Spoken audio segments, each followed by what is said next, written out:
Good morning to all. This is S.V. Maruti, lecturer in commerce at CRR College for Women, Yeluru. ఈ రోజు మనం BEP analysis లో short answers గురించి తెలుసుకుందాం. Okay, first one key factor, కీలకాంశము అని అంటారు.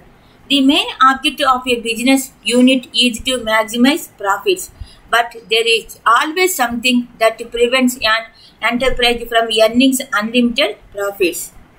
గరిష్ట స్థాయిలో లాభాన్ని సంపాదించడమే వ్యాపార సంస్థ యొక్క లక్ష్యం. అయితే దురదృష్టవశాత్తు ఈ లక్ష్యాన్ని సాధించడం అంత సులభం కాదు. లాభార్జన అనేది అనేక అంశాల వల్ల ప్రభావితం అవుతూ ఉంటుంది. A key factor is defined as the factor which will limit the volume of production. When a key factor is operating, the best position is reached when contribution per unit of key factor is maximized. It is essential that key factor should be correctly ascertained, otherwise decision takings on working assumptions regarding a key factor would be enormous. Okay. సంస్థ కార్యకలాపాల్లో ఒక నిర్ణీత సమయంలో కానీ కాలంలో కానీ లేదా నిర్ణీత వ్యవధిలో కానీ ఉత్పత్తి పరిమాణాన్ని పరిమితం చేయగలిగే అంశాన్ని కీలకాంశము అని అంటుంటారు. కీలకాంశము లాభదాయకతను అనుసరించి వస్తు సేవల మిశ్రమాన్ని నిర్ణయిస్తారు. Okay, next one. Explain the differences between marginal costing and absorption costing. Absorption costing అంటే ఏంటి? సంలీన కాస్టింగ్ అని అంటుంటారు అనమాట. ఈ సంలీన కాస్టింగ్ కి మార్జినల్ కాస్టింగ్ ఉన్నటువంటి తేడాలు ఏంటి అని నెక్స్ట్ క్వశ్చన్. ఇది కూడా short ఆన్సరే. Absorption costing is a total cost technique in which total cost, that is fixed and variable, are charged to products. It is often argued that absorption costing is an orthodox or traditional method and that marginal costing is that correct technique. అంటే ఈ సంలీన casting నే మొత్తం వ్యయము casting అని అంటుంటారు. అంటే దీంట్లో స్థిర వ్యయాలు చర వ్యయాలు ఇవి రెండు కూడా దీంట్లో ఉంటుంటాయి అన్నమాట. ఇది అతి పురాతనమైనటువంటి పద్ధతి. దీంట్లో మార్జినల్ కాస్టింగ్ టెక్నిక్ అనేది ఒక రకంగా ఈ టెక్నిక్ అనేది ఉపయోగిస్తూ ఉంటుంటారు. The points of comparison between these two techniques are as follows. ఈ రెండింటికి మధ్య ఉన్నటువంటి తేడాలు ఈ విధంగా ఉన్నాయి. Treatment of fixed and variable cost, స్థిర వ్యయాలు చర వ్యయాల యొక్క ట్రీట్మెంట్ ఈ విధంగా ఉంటుంది. In marginal costing only variable cost are charged to products. Fixed cost are treated as period cost and charged to profits and loss account of the period. ఇక్కడ మనకి ఈ మార్జినల్ కాస్టింగ్ లో ఓన్లీ మనకి చరవ్యాలు మాత్రమే తీసుకుంటూ ఉంటారు, వస్తువుల యొక్క చరవ్యాలు మాత్రమే తీసుకుంటుంటారు. ఇక్కడ స్థిరవ్యాలు అనేవి తీసుకునేందుకు అవకాశం అనేది ఉండదు. కానీ absorption costing is a total costing technique. It is the practice of assigning all costs, both fixed and variable, to the products. ఈ సంలీన కాస్టింగ్ అనేది మొత్తం వ్యయం యొక్క టెక్నిక్ కింద ఉపయోగిస్తుంటారు. దీంట్లో మనకి స్థిర వ్యయాలు చర వ్యయాలు రెండు కూడా దీనిలో మనకి తీసుకుంటూ ఉంటుంటారు అనమాట. Next second one, valuation of stock. దీనిలో సరుకు మొత్తాన్ని విలువ కట్టే పద్ధతి. In marginal costing stocks of work in progress and finished goods are valued at marginal cost only. ఇక్కడ మార్జినల్ కాస్టింగ్ లో జరుగుతున్న పని అలాగే తయారైపోయిన పని ఇవన్నీ కూడాను వీటిని ఈ మార్జినల్ కాస్టింగ్ మీద దాన్ని ఆధారంగా చేసుకునే వాటి యొక్క విలువను ఆధారంగా చేసుకునే విలువ అనేది కడుతూ ఉంటారు. In absorption costing stocks are valued at total cost which includes both fixed and variable cost. Thus stocks values in marginal cost are lower than that of absorption costing. ఈ మార్జిన్ సంలీన కాస్టింగ్ లో అయితే కనుక మొత్తం వ్యయాన్ని ఆధారంగా చేసుకుని, అంటే దీనిలో స్థిర వ్యయాలు ఉంటాయి చర వ్యయాలు ఉంటాయి, దాన్ని ఆధారంగా చేసుకుని ఇక్కడ సరుకు అనేది విలువ కడుతుంటారు. కాబట్టి మార్జినల్ కాస్టింగ్ అనేది ఈ సంలీన కాస్టింగ్ కంటే తక్కువగా విలువ అనేది ఉంటూ ఉంటుంది. Next third one, under or over absorption of the overheads. అంటే ఓవర్ హెడ్స్ ని ఎక్కువగా కాలిక్యులేట్ చేస్తారే, తక్కువగా కాలిక్యులేట్ చేసేందుకు అవకాశం ఉంటుంది. In marginal costing, since fixed costs are excluded from the product cost, the problem of apportionment of fixed overheads does not arise. There is thus no question of under-over absorption of the overheads. ఇక్కడ marginal costing లో అయితే కనుక అసలు స్థిర వ్యయాలు అనేవి లెక్కలోకి తీసుకోరు. అందువలన మనకి ఇక్కడ అండర్ వాల్యుయేషన్ ఓవర్ వాల్యుయేషన్ అనే ప్రశ్న అనేది ఇక్కడ మనకి రాదు. In absorption costing, as fixed costs are included in the product cost, there are apportioned to various products, process or operations which is really on the arbitrary basis. This leads to under over absorption of the overheads. అయితే ఈ సంలీన casting లో అయితే కనుక ఈ స్థిర వ్యయాలు చర వ్యయాలు ఇవి రెండు కూడా తీసుకుంటూ ఉంటుంటారు. అందువల్ల దీంట్లో మనకి ఓవర్ హెడ్ క్యాలిక్యులేట్ చేసేటప్పుడు అండర్ వాల్యుయేషన్ ఓవర్ వాల్యుయేషన్ అనేది వచ్చేందుకు అవకాశం అనేది ఉంటూ ఉంటుంది. Okay, next one measurement of the profitability. ఇది లాభదాయకని దాన్ని కొలిచే విధానం. In marginal costing relative profitability of products or departments is bases on study of the relative profitability of products or departments is based on the study of relative contributions made by the respective products of the department. The marginal decisions are thus guided by the contribution. ఇక్కడ marginal costing లో అయితే కనుక లాభదాయకత లేదా department wise గా లాభదాయకత ఏ విధంగా ఉంటుంది అనేదంతా కూడాను ఈ కాంట్రిబ్యూషన్ ఆధారంగా చేసుకుని నిర్ణయిస్తూ ఉంటుంటారు. కాబట్టి కాంట్రిబ్యూషన్ ఆధారంగా చేసుకుని నిర్ణయాలు తీసుకోవటం అనేది జరుగుతూ ఉంటుంటుంది. In absorption costing, relative profitability is judged by the profit figures, which is also a guiding factor of managerial decisions. ఇక్కడ మనకి సంలీన కాస్టింగ్ లో అయితే కనుక ఇక్కడ ప్రాఫిట్స్ అన్ని కూడాను అమ్మకాలతోటి కూడుకుని ఉంటుంటుంది. కాబట్టి ఇక్కడ మేనేజర్ డిసిషన్స్ అన్ని కూడా దాన్ని ఆధారంగా చేసుకుని ఇక్కడ మనకి తీసుకోవటం అనేది జరుగుతూ ఉంటుంది. ఓకే, ఇది ఒకటి short notes. Okay, next one describe fixed cost, variable cost and semi fixed and semi variable cost. స్థిర వ్యయాలు అలాగే చర వ్యయాలు అలాగే పాక్షిక స్థిర వ్యయాలు పాక్షిక చర వ్యయాల గురించి వివరించమని అడుగుతున్నారు. Under this cost are classified according to their behavior in relation to changes in the levels of activity and volume of the production. అంటే వస్తువుల యొక్క అమ్మకాలలో జరిగేటప్పుడు దాని యొక్క బిహేవియర్ దాని యొక్క ప్రవర్తన బట్టి ఇక్కడ దాన్ని విభజిస్తూ ఉంటారు అనమాట. On the basis of cost are classified into 3 groups, that is fixed cost, variable cost, semi fixed and the semi variable cost. ఇక్కడ వ్యయాలు అనేవి 3 రకాల కింద మనకి ఇక్కడ విభజించారు. ఒకటి స్థిర వ్యయాలు, రెండోది చర వ్యయాలు, మూడోది పాక్షిక స్థిర మరియు పాక్షిక చర వ్యయాల కింద విభజిస్తూ ఉంటుంటారు అనమాట. Okay, first one fixed cost, స్థిర వ్యయాలు. These are commonly described as those which remains fixed in the total amount with increases or decreases in the volume of output or productivity activity for a given period of time. అంటే ఒక వస్తువులో ఉన్నప్పుడు దాని మొత్తం వ్యయంలో అది increase అవ్వదు, decrease అవ్వదు. అండ్ అయితే దాని ఇంక్రీజ్ అయినా డిక్రీజ్ అయినా దాని యొక్క ప్రొడక్ట్ అమ్మకాల విలువలో దాంట్లో మనకి మాత్రం ఎటువంటి మార్పు లేకుండా అది స్థిరంగానే ఉంటుంది అనమాట. అటువంటి దాన్ని అంటే ఉత్పత్తి పెరిగినా తగ్గినా సరే ఇక్కడ వస్తువుల యొక్క ఖర్చుల్లో మాత్రం ఎప్పుడు కూడా స్థిరంగానే ఉంటుంటుంది అనమాట.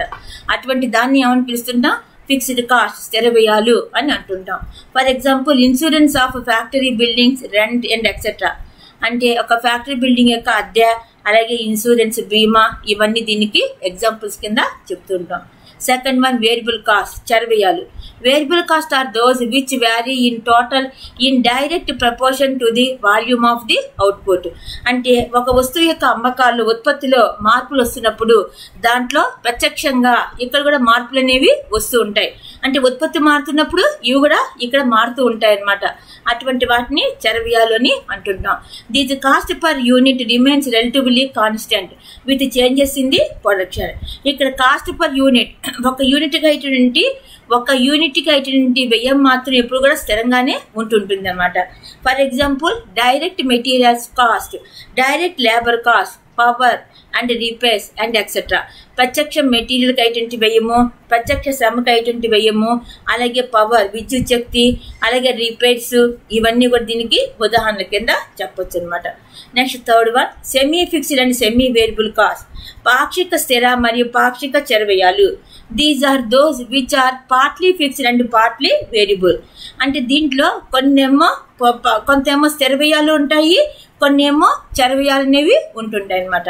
అటువంటి దాన్ని పాక్షిక స్థిర వ్యయాలు అలాగే పాక్షిక చర వ్యయాలు అని అంటుంటాం అనమాట. Okay, for example telephone expenses, depreciation, repairs and etcetera. అంటే టెలిఫోన్ ఎక్స్పెన్సెస్ తరుగుదల, ఇవన్నీ దీనికి ఉదాహరణ కింద చెప్పొచ్చు అనమాట. Okay, next one contribution. The difference between selling price and variable cost is called as contribution. అంటే అమ్మకపు ధరకి చరవ్యయాలకి మధ్య తేడా ఏదైతే ఉంటుందో దాన్ని ఏమని పిలుస్తాం? కాంట్రిబ్యూషన్ అని పిలుస్తుంటాం. If selling price of a unit is 15 and its variable cost is 10, there is a contribution of 5 rupees.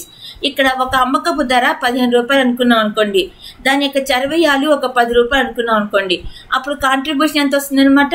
15 - 10 ఎంత అవుతుంది? 5 రూపీస్ అనమాట. therefore contribution is equal to 5 rupees అవుతుంది అనమాట. This means that every time we produce and sell a unit, we receive ₹15 from the customer to pay ₹10 for variable cost and have 5 rupees per hour.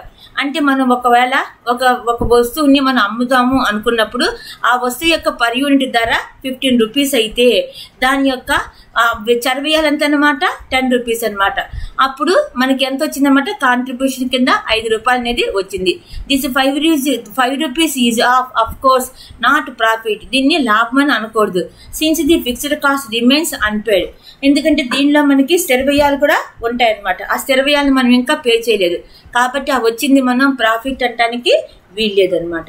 Okay, indeed unless we have sufficient bundles of ₹5 to pay all fixed cost, there can be no profit. అంటే దీంట్లో మనకి 5 రూపాయలు వచ్చినప్పటికీ దాంట్లో మనకి fixed cost స్థిరవ్యయాలు కూడా తీసేసిన తర్వాత అప్పుడు మనకి ప్రాఫిట్స్ వస్తాయి అనమాట. అప్పటి వరకు మనం ప్రాఫిట్ అనడానికి అది వీల్లేదన్నమాట. Okay, formula. ఇప్పుడు కాంట్రిబ్యూషన్ కి ఫార్ములా ఏంటి అంటే contribution is equal to selling price minus variable cost. అంటే ఏంటి? దీనిలో అమ్మకపు ధర మైనస్ చరవ్యయాలు, అమ్మకపు ధర మైనస్ చరవ్యయాలు ఈజ్ ఈక్వల్ టు కాంట్రిబ్యూషన్ అని వస్తుంది అనమాట. దాన్ని ఇంకో విధంగా కూడా చెప్పొచ్చు. Contribution is equal to fixed cost plus profit. అంటే కాంట్రిబ్యూషన్ అనేది స్థిరవ్యయాలు ప్లస్ లాభాలు, ఇవి రెండు కలుపుకుంటే మనకి కాంట్రిబ్యూషన్ అనేది వస్తుంది అనమాట. Okay, next one margin of safety, రక్షణ పరిమితి.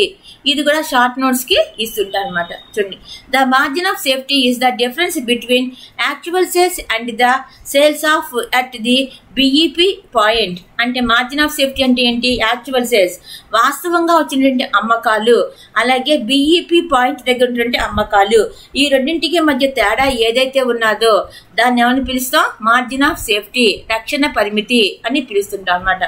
ఏ company whose sales volume is just equal to the break even point is making no profit and no loss.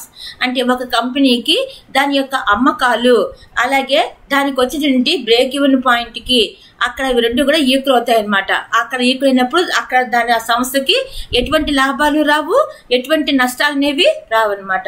The margin of safety at break even point is therefore nil. అంటే margin of safety దగ్గర అక్కడ దానికి ఆ break even point దగ్గర అక్కడ లాభాలు అనేవి నిల్లుగా ఉంటుంటాయి అనమాట. If the margin of safety is small, any fall in sales may be A serious matter.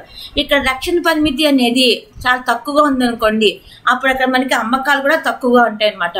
అందువల్ల అది మనకి సీరియస్ మ్యాటర్ కింద తీసుకోవాల్సిన అవసరం ఉంటుంటుంది అనమాట.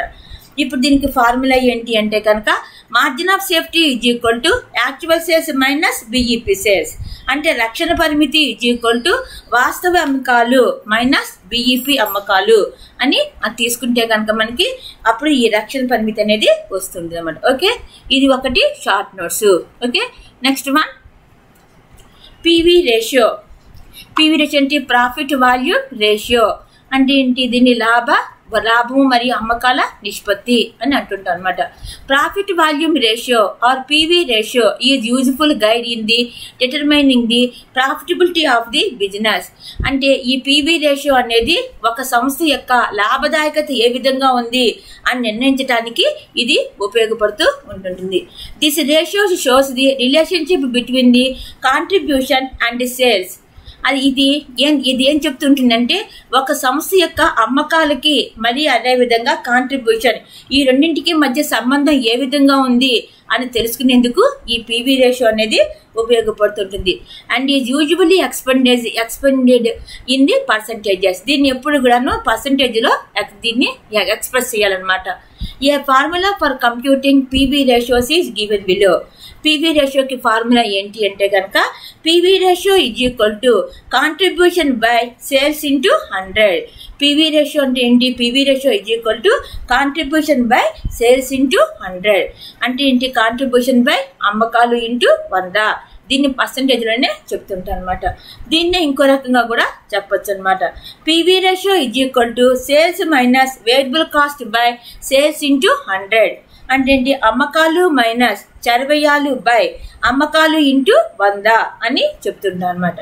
ఓకే, ఇప్పుడు కాంట్రిబ్యూషన్ అంటే ఏంటి? Contribution is equal to sales minus variable cost. అంటే కాంట్రిబ్యూషన్ అనేది అమ్మకాలు మైనస్ చర వ్యయాలు అని అంటుండనమాట. Okay, this is about PV ratio. అంటే పీవీ నిష్పత్తి గురించి తెలుసుకున్నాం అనమాట. మొత్తం మనకి ఎన్ని ఉన్నాయన్నమాట? 6 షార్ట్ నోట్స్లు ఉన్నాయన్నమాట. బీఈపీ అనాలిసిస్లో ఇవన్నీ కూడాను షార్ట్ నోట్స్లు ఉంటాయన్నమాట. ఓకే, బీఈపీ అనాలిసిస్లో థియరీ అనేది అయిపోయింది. ఓకే, 5th యూనిట్ మొత్తం థియరీ అయిపోయింది. ఇప్పుడు బీఈపీ అనాలిసిస్లో ప్రాబ్లమ్స్ అనేవి నెక్స్ట్ వీడియోలో తెలుసుకుందాం. Okay, I will continue in the next class. Thank you.